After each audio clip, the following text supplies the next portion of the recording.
امثال اور اس کا 13واں باب جو 25 آیات پر مشتمل ہے۔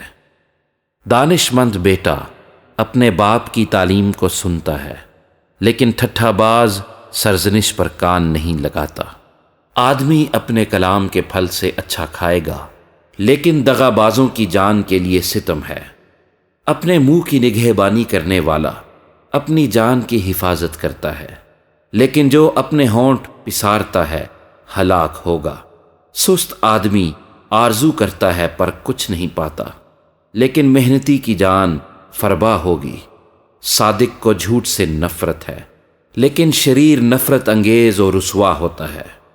صداقت راست رو کی حفاظت کرتی ہے، لیکن شرارت شریر کو گرا دیتی ہے۔ کوئی اپنے آپ کو دولت مند جتاتا ہے لیکن نادار ہے، اور کوئی اپنے آپ کو کنگال بتاتا ہے پر بڑا مالدار ہے۔ آدمی کی جان کا کفارہ اس کا مال ہے، پر کنگال دھمکی کو نہیں سنتا۔ صادقوں کا چراغ روشن رہے گا، لیکن شریروں کا دیا بجھایا جائے گا۔ تکبر سے صرف جھگڑا پیدا ہوتا ہے، لیکن مشورت پسند کے ساتھ حکمت ہے۔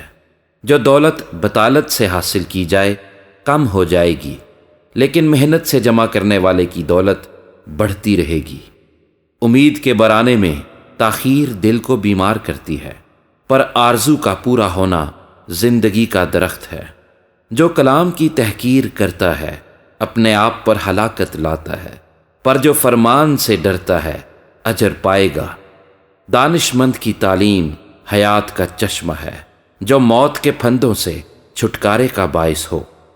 فہم کی درستی مقبولیت بخشتی ہے، لیکن دغابازوں کی راہ کٹھن ہے۔ ہر ایک ہوشیار آدمی دانائی سے کام کرتا ہے، پر احمق اپنی حماقت کو پھیلا دیتا ہے۔ شریر قاصد بلا میں گرفتار ہوتا ہے، پر دیانت دار ایلچی صحت بخش ہے۔ تربیت کو رد کرنے والا کنگال اور رسوا ہوگا، پر وہ جو تنبیہ کا لحاظ رکھتا ہے عزت پائے گا۔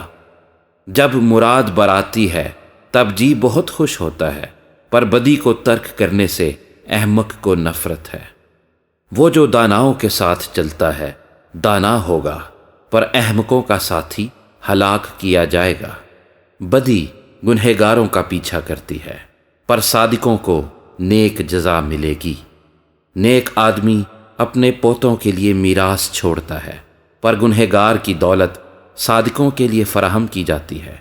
کنگالوں کی کھیتی میں بہت خوراک ہوتی ہے، پر ایسے لوگ بھی ہیں جو بے انصافی سے برباد ہو جاتے ہیں۔ وہ جو اپنی چھڑی کو باز رکھتا ہے اپنے بیٹے سے کینہ رکھتا ہے، پر وہ جو اس سے محبت رکھتا ہے بر وقت اس کو تنبیہ کرتا ہے۔ صادق کھا کر سیر ہو جاتا ہے، پر شریر کا پیٹ نہیں بھرتا۔